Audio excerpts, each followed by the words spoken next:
ప్రేక్షకులకు నమస్కారం. నేను మీ ఎస్టీపీ కోదనపాణి. మన సంస్కృత పాఠాలు ఛానల్కి స్వాగతం.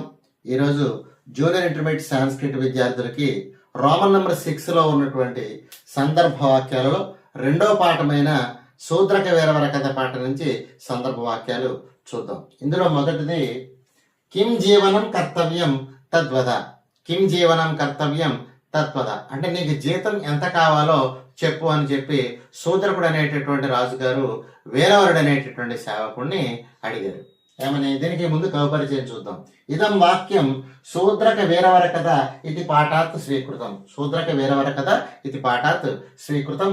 కవి జంభాల దత్త, గ్రంథ వేతాళ పంచవింశతి. తర్వాత సందర్భ రాజా శూద్రక వీరవరం ప్రతి ఏవం అవదత్ అంటే శూద్రక మహారాజు వీరవరుడితో ఈ విధంగా అన్నాడు. ఏమని?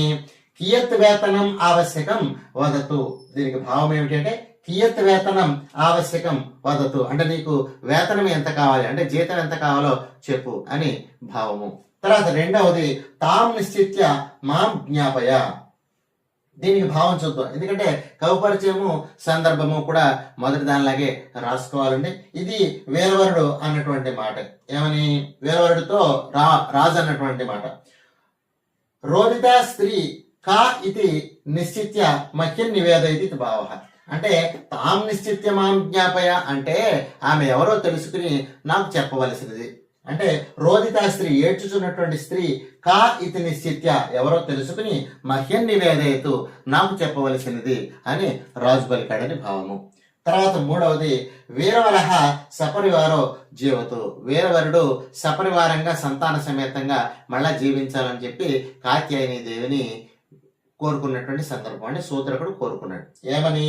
దీనికి సందర్భం చూద్దాం. రాజా కాత్యాయని దేవి ప్రతి ఏవం అవదత్. రాజుగారు కాత్యాయని దేవితో ఈ విధంగా అన్నారు. ఏమని? భావం వీరవరహ భార్యా సంతాన సమేత సపరివారో జీవనం ప్రాప్స్యతు ఇది భావ. వీరవరుడు భార్యా సంతాన సమేత అంటే భార్యా సంతానంతో కలిసి సపరివార కుటుంబం అంతా కూడా జీవనం ప్రాప్స్యతు మళ్ళా జీవనాన్ని పొందాలి అని చెప్పేసి దీని యొక్క భావము.